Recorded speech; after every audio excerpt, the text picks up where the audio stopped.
We've already covered a story about a recent cheater in the Super Mario 64 community. While entertaining, it was certainly not the first incident of its kind, nor was it ever the most significant.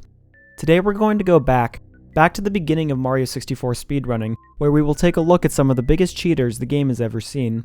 Every single one of these cheaters has claimed to have a world record time in some category of SM64. The effect that these runs have had on the game as a whole cannot be overstated. And yet, as time has gone on, many, if not most people, have become wholly unaware of them. Remembering their stories is not only interesting, but necessary if our competition is wished to be kept alive. Nearly all of the information covered here has been researched and documented in write-ups made by SM64 historian FrostyZako. Links to all of his amazing work can be found in the description.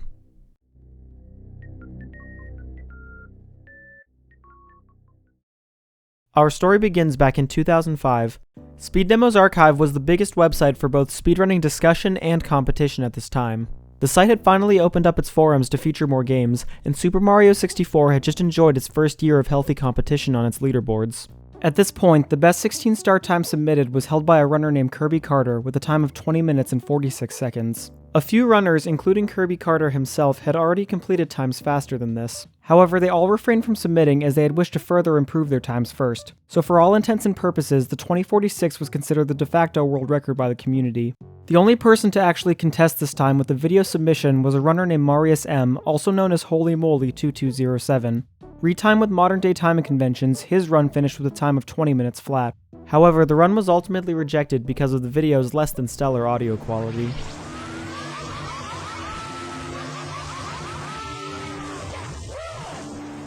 This led to a unique situation in which Kirby Carter's 2046 was still listed as the official world record, yet with many considering Holy Moly's 20 flat to be the true world record. After all, the validity of the run itself was never questioned at this time. It was only the quality of the video that hindered its verification. This run would eventually be beaten many times over the years, but the record came back into attention over a decade later when Holy Moly himself commented on a world record video by Cheese. In his comment, he brags about the fact that he once held the 16-star world record for several years. Holy moly. At this point so many years later, practically no one knew who this person was, let alone any records he may have set. So upon seeing this, a moderator from the SM64 leaderboards, Gothic Logic, immediately went to check the validity of this statement. And by using modern-day verification techniques, he was quickly able to determine that this run was spliced. Splicing is the act of recording individual segments of a speedrun and editing them together to create the illusion of one continuous run. It is one of the most common forms of cheating in speedrunning, and with good enough editing can easily remain undetected. This story is just insane for this very reason. If Holy Moly had just said nothing, he probably would have gotten away with this like he had for the past 12 years. But he instead decided to brag on someone else's world record video about a time that he knew was fake. Holy moly. So how did Gothic Logic find out the run was spliced? Well, in most analog video recordings, a noise known as a mains hum can be heard in the background. Under normal conditions, this hum will be constant and uninterrupted throughout the recording. However, in an edited run, this noise will stutter during a splice. When looking at the audio of Holy Moly's run in a spectrogram display, you can see a clear gap in many spots of the waveform. This very method is how a large number of runs were confirmed to be cheated throughout Mario 64's history. For another example of this kind of cheating, enter Miles B, better known as Shadow of Miles. Miles was an extremely skilled and well-respected speedrunner in his time, not only in Super Mario 64, but in many other games as well. He began his speedrunning journey back in 1998 playing Mario Kart 64, where he held numerous shortcut records and pioneered many famous lap skips. In Super Mario 64, he additionally held 70 separate single-star records, all at the same time. However, his achievements in the game reached their apex on May 11th, 2008, when he took the 16-star world record with a time of 18 minutes and 30 seconds. This time not only beat the unsubmitted world record by 38 seconds, but also the de facto record set by Holy Moly all the way back in 2005. Up to this point, Holy Moly's run was still not known to be cheated, and was still the fastest time submitted to the SDA leaderboards. And so over 3 years later, this time set by Miles was the first one to finally beat it with video proof. This run went on to be a widely respected milestone in the history of SM64.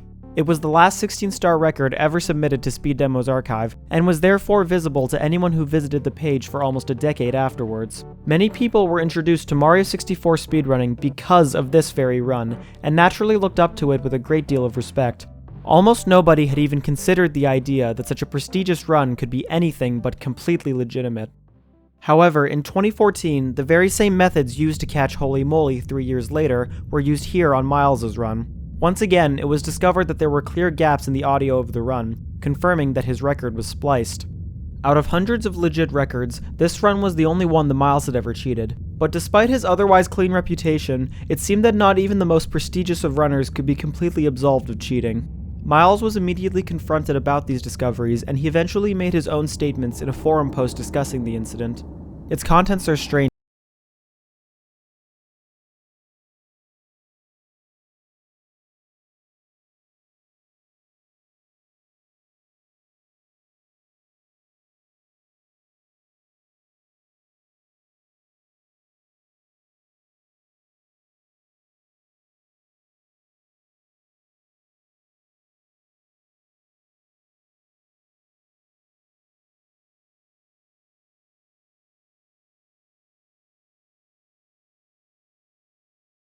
Apology, it's difficult to say what Miles' motivation for cheating exactly was. He claims to have been disillusioned by cheating growing out of control in the SM64 scene. However, there is no clear evidence of any other known cheaters from this time. And despite the immensely high regard that Miles was held in, he seems to believe that he had been disrespected by the speedrunning community in some way, and seems spiteful because of it. On the other hand, he also seems to show an extreme amount of guilt over what he had done. Unlike Holy Moly, Miles never went around bragging about his fake world record time. If anything, he seems almost shameful of it. But his plan seems strange even in the first place. This run was not discovered to be cheated until 6 years after it was first posted. If his intent was to eventually confess on his own, then why wouldn't he have done so years earlier? These answers can never be known for sure, as Miles left speedrunning for good immediately following this incident. Any of his records still left standing at this point would also eventually be beaten, including every one of his single-star times. But cheaters were not only limited to the main categories of Super Mario 64, single-star runs were not safe either. It is important to know about the distinctions between the different platforms that Super Mario 64 is run on. Around this time period, runners playing on an emulator were about as common as runners who played on original Nintendo 64 consoles. Emulators are generally much more accessible and much easier to record footage for. Furthermore, the advent of save states and in-game timer cheat codes exclusive to emulators at this time made the platform much better for single-star optimization. Because of these advantages, it was in fact more common for single-star runs to be completed on emulator. But despite these differences, the two platforms were usually not separated on any leaderboards at the time. In 2009, the single-star leaderboards were hosted in Japan on a website called Rakuraku HP. In the West, they were shared on sm64.org, a continuation of a previous website. Competition on these sites was both healthy and honest, but it only took about a year for these leaderboards to see cheaters of their own. In the summer of 2010, a runner going by the name of Fragilicism first appeared in the sm64.org forums and immediately began claiming single-star world records. However, it was quickly realized that these records were being done tool-assisted. A tool-assisted speedrun or TAS is a run created in an emulator with inputs being entered in frame by frame rather than in real time. They are usually reserved for research or entertainment purposes only, but in cases such as this one, they have been used as a method for cheating. Many of the strategies used in these runs are nearly impossible for a human to do without save states or any consistent setups, and yet they are all done flawlessly with frame-perfect execution. Single-star runs in this vein were also published at the same time on 3 other separate YouTube channels. While it's never been confirmed that these channels were made by the same person, their similarity in concept and close proximity of upload times makes it very likely that they were. These runs were almost immediately concluded to be fake, and they would have remained insignificant if it weren't for 2 events. The first is that these runs were still accepted to the Japanese leaderboards. Despite the general consensus that they were cheated, moderation back then was lax, and it was Rakuraku HP's policy to accept every run that had no definitive evidence of cheating. This policy most certainly led to a number of cheated runs being accepted onto the leaderboards, which devalued the site's reputation as a whole. The second event was one particular video uploaded to the channel Bowser SM64 of 3 claimed Bowser stage records. Similar to the other videos, there is a blatantly obvious display of tool-assisted gameplay, but what separates this video from all the others is the unique inclusion of an in-game timer cheat code. To understand why this is important, we need to take a quick look at the different emulators that SM64 can be played on. There are 2 main versions of emulators for the Nintendo 64, Mupen 64 and Project 64. Mupen 64 is the emulator generally used for tool-assisted runs due to its superior functionality for making TASes. Project 64, on the other hand, has no TAS functionality and is generally used for human-played runs of Mario 64 only. It is also the only emulator currently permitted on the official speedrun leaderboards. At this time, distinguishing between these emulators was relatively simple, as it was believed that cheat codes could not be added to MuPen64 or any of its TASes. Codes such as in-game timers were thought to only be possible on Project 64. As we will later see, many cheaters from this time were caught because of these distinctions. If somebody was found to be running on MuPen64 at this time, there was a high probability of that person having cheated a run.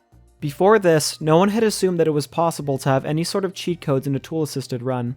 This fact alone is what kept the validity of emulator runs alive for so many years, but this video proved this fact wrong for the first time. It was the perfect combination of blatantly fraudulent gameplay and everything that could prove emulator runs to be legit.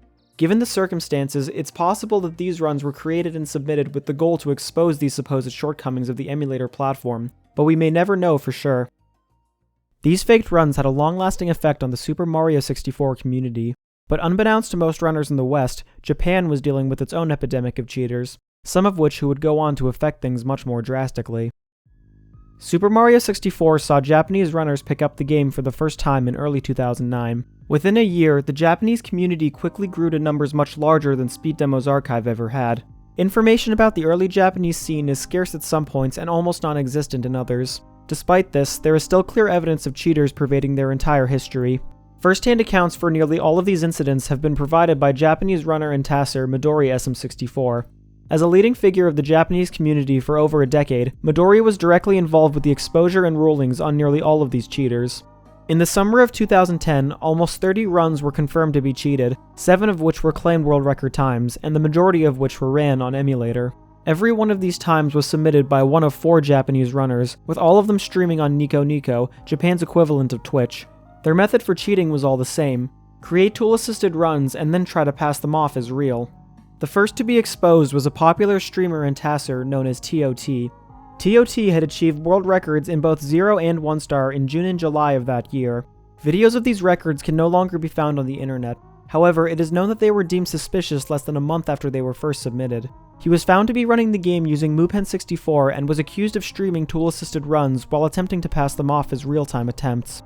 The evidence seemed conclusive enough, but TOT's influence as a popular streamer at the time made any punishment he received largely minimal. The moderation team was apparently harassed by TOT's followers and lightened their pressure on him because of this intimidation. TOT initially denied that he had ever even cheated, but as we will later see, he would eventually change and apologize for everything. But according to Midori, the lack of any heavy punishment for TOT set a precedent for the rest of the Japanese community. Suddenly, an entire flood of new cheaters enter the scene, with the belief that none of them would receive any sort of repercussions. The next one to be exposed was a runner named Harukaze, later known as Keidama, and also known under many other names.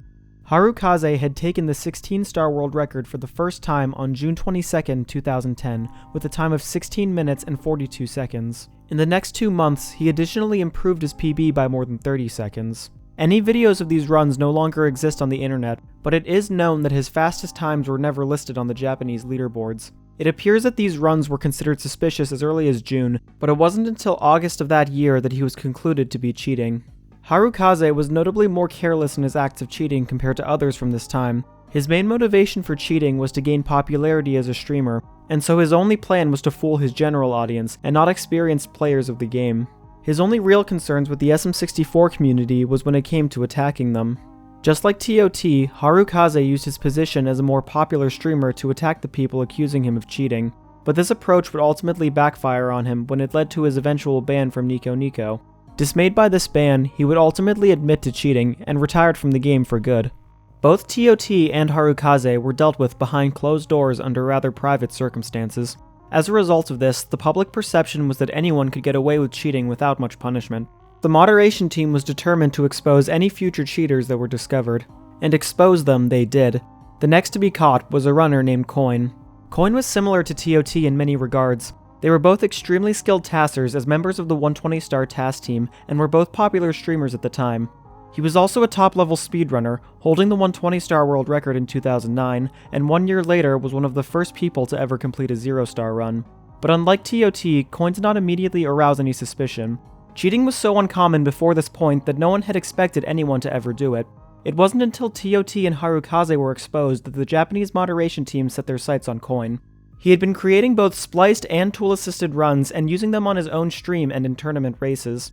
But the moderation team was cognizant of their previous experiences dealing with cheaters privately and the harassment that followed, and so this time they took a much stronger approach against Coin. On September 26th, a live stream was conducted with the intent to expose Coin publicly in front of a large audience. In this live stream, it was proven through multiple means that he was streaming tool-assisted gameplay and pretending that he was the one playing. It was shown that he was running on Mupin64, and multiple points in his stream where the gameplay either paused or restarted made it evident that he was playing back a pre-recorded run. Following this livestream, Coin admitted that he cheated and subsequently deleted his page on Nico after apologizing for his actions. Unlike the cheaters before him, he was much more honest in his apology and never used his position as a streamer to incite harassment on the moderation team. For these reasons, Midori looks back on him much more favorably than the other cheaters who were caught. But he unfortunately had to be made an example of in order to set a new precedent for the future. The summer of 2010 was one of the most chaotic times in Super Mario 64's entire history. The fake single-star runs created by Fragilicism combined with Japan's multitude of cheaters made waves throughout the community. After this, the reputation of emulator runs was left extremely damaged. By 2011, emulator runs went from being half of top-level competition to almost none at all. Their validity became increasingly more questionable, and the community was essentially thrown into a state of accusatory paranoia. Nearly every top runner playing on emulator was scrutinized to the point that they all either switched to console or in some cases ended up quitting altogether. Any runners who still remained were left largely demotivated, and in the end, accusations of cheating on emulator were largely baseless and only led to a decrease in honest competition. Additionally, both Rakuraku HP and SM64.org went offline a couple years later without any backup. The majority of these records are now lost as a result, and the community was left without any single-star leaderboard for the better part of a year. To this day, the reputation of emulator runs has not returned to its original status, and console has remained on top as the definitive platform for Super Mario 64 speedrunning. While these cheaters were some of the most notable at the time, the knowledge of their acts never really left Japan. However, a select few had such a large impact that their stories could not go unnoticed in the West. These are the stories of White Aris and Akikon, Super Mario 64's biggest cheaters. White Aris and Akikon both began speedrunning Super Mario 64 in 2010, and within only 2 years, both players had established themselves as proficient runners of the game's short categories. In a matter of months, White Aris had successfully brought his 16-star PB down to a world record level. He would go on to set 5 separate 16-star world records, and kept his spot as number 1 on the leaderboard uninterrupted for over a year. That is, it would have been if it weren't for 2 of his runs being deemed suspicious. From the very beginning of Aris' speedrunning career, many people doubted that any of his runs were legit. One particular time of 15 minutes and 37 seconds was never added to the leaderboards. This time was the biggest improvement that Aris had made to any 16-star world record. The insanely fast improvement rate made many people doubt that the run was real. Aris' previous runs were also removed as a result of these suspicions, and so he was left with no times on the leaderboards. However, he would eventually return in the second half of 2012, and this time his records would stick. He would go on to set yet another 5 consecutive 16-star records, culminating at the end of the year with a final record of 15 minutes and 31 seconds. By all definitions, this run was insane. It was the fastest run on the leaderboards by a margin of 21 seconds, and with no new strategies to implement, no one could hope to beat it anytime soon. After this run, Aris would not attempt to beat this time again, but his record would remain at the top of the leaderboard for over a year. Akikon had a very different beginning to his speedrunning career. He was never doubted or accused in the way Aris was, as he had proved himself with respectable times in all 5 main categories of SM64. By 2013, he was a top 10 runner in 4 out of 5 of them. He also held a large number of single-star records, all of which were set on console rather than emulator, which further cemented his legitimacy. But his achievements in the game would peak on September 3rd, 2013, when he beat White Aris' seemingly unbeatable 16-star record with his own time of 15 minutes and 22 seconds. This was once again an insane improvement. Many had thought that Aris' 1531 was practically untouchable, and yet Akikon seemed to have beaten it by 9 seconds. But the insanity of the run itself was nothing compared to what would later happen as a result of its existence. 3 months after the run was first uploaded, something strange happened. Akikon delisted his world record video and asked that no re-uploads of it be made. With this removal, the world record was then returned back to White Aris' 1531. That is, until another 3 months later, when Aris in turn deleted the video of his own run. The Japanese community immediately saw their actions as a sign that both of their runs were cheated. Years of suspicion around White Aris' runs made his ruling conclusive, but no one could have ever expected this from Akikon. It was the first time he had ever done anything like this, and the first time anyone had ever questioned his credibility. Outside of Japan, the Western SM64 community had already been suspicious of Harass after learning of his rejected 1537 2 years earlier, but any suspicion of Akikon remained in Japan even after he removed his own world record time. However, that would all change on September 10th, 2014, a day that would change speedrunning forever. On this day, Midori SM64 and another leading figure of the Japanese community, Hirobomb, published their findings on a revolutionary new method for verifying speedruns. They were the ones who discovered the ability to find splices by using the mains hum in the background of analog video recordings. This verification method was the very same one used to expose both Holy Moly and Shadow of Miles in the coming years, but it was used here for the first time on White Harass and Akikon's runs. By using this method, they were able to confirm that both of the self-removed runs, along with many of Harass's other runs, were spliced. Following these discoveries, White Harass and Akikon both began deleting anything that was left of their presence on the internet. This included nearly every speedrun that either of them had ever completed, but their justifications for doing this were very different. Akikon disappeared almost immediately without ever publicly commenting on the incident. However, a private conversation between Punkasian and Zaya shows that he at least admitted his cheating to his close friends in the community. Harass, on the other hand, was not so humble. He claims to have simply not been satisfied with the quality of his gameplay and said that he removed the videos of his world record times for that reason only. To this day, he has still never officially acknowledged that he ever cheated. He has only ceased to contradict any claims of it as the years have gone on. This incident has endured as one of the most well-known examples of cheating in the history of speedrunning. It was the first time that any case of cheating in Super Mario 64 had ever reached the wider public. World record times in one of the most prestigious speedruns were found to be cheated, and this fact only heightened the attention that it received. As of today, this was the last major cheating incident that Super Mario 64 had ever faced, and it was the largest by far. A number of these runners are still around today, some under new names, and many of them now contributing positively behind the scenes in ways you could never imagine. I was able to reach out to nearly every one of them, however the only one who responded back was TOT. Up to this point, TOT had still never admitted to any wrongdoings, and so it was very surprising to read what he said.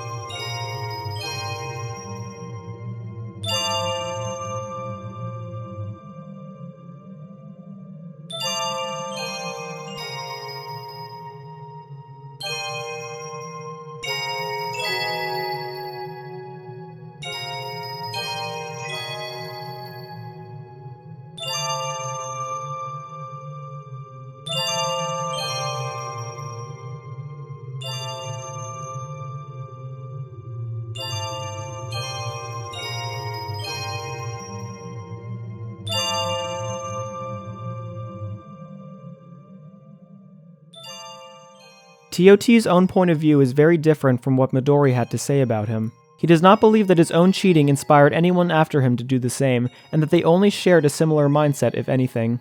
Furthermore, he does not have any recollection of inciting his viewers to harass anyone, but he admits that he may have just chosen to forget about it. Either way, TOT's transparency and honesty in this matter is something that should not be overlooked. While he was the only person to respond to me, I think his messages speak volumes about everyone else we've covered. These were all people who wanted nothing more than to win, and they were willing to do anything to accomplish that, even if it meant they had to cheat. Of course, this does not justify their actions in any way, but it also does not make them terrible people. Being able to make that distinction is very important. I once again want to make it extremely clear that under no circumstances should anyone watching this video attempt to seek out or harass any of the individuals shown here. There's a common mentality in the speedrunning community of once a cheater, always a cheater. While it's true that many of these people were repeat offenders, it's clear that most of them were not proud of what they did and have changed considerably in the years since they cheated. Many of these people were not even close to reaching adulthood at the time. So many people seem to forget the fact that White Harass and Akikon were only 15 years old when they cheated, and not even 18 when they were caught. Super Mario 64 has not seen a major cheating incident since then. These people have all moved on with their lives and have grown as human beings. You should all do the same. It's not easy to say what leads any particular cheater to cheat, but no matter the cause, cheating will never be tolerated in our communities. Speedrunning at its core is a test of virtue built on a system of honor and trust. If acts of cheating are left to run rampant, that trust goes away along with any legitimate competition. On their own, these stories are interesting and entertaining case studies of people who've broken the rules. But most importantly, they are each a lesson and a cautionary tale. We must remember our history, or else we are doomed to repeat it. I want to give a massive shout out to FrostyZako for his absolutely insane research on the history of cheaters in Super Mario 64. Zako has been doing research on SM64 history for years now, and every single instance of cheating shown in this video has been well documented in a write-up made by him. Thanks to him, more than half of the work on this video was already finished before I even started. I cannot thank him enough for the insane amount of work he has put in to helping make this project as complete as it is. There is a whole lot of background information in his main write-up that goes beyond the scope of this video, and so I've left links to that document as well as Zako's other work. Please check all of them out if you want to read up on the rich history of one of the greatest speed games of all time. Shoutouts as well to Midori SM64 for providing crucial information and first-hand accounts of many Japanese cheaters. Without his insights, a large amount of history would have remained lost, and a large part of this video would have not been anywhere near as complete. If you enjoyed the video, please also consider subscribing to this channel and checking me out over on Twitch. Recently, things have been getting a little more interesting. The shirt was holding me back the whole time, chat! Just imagine what you could do completely nude. Oh!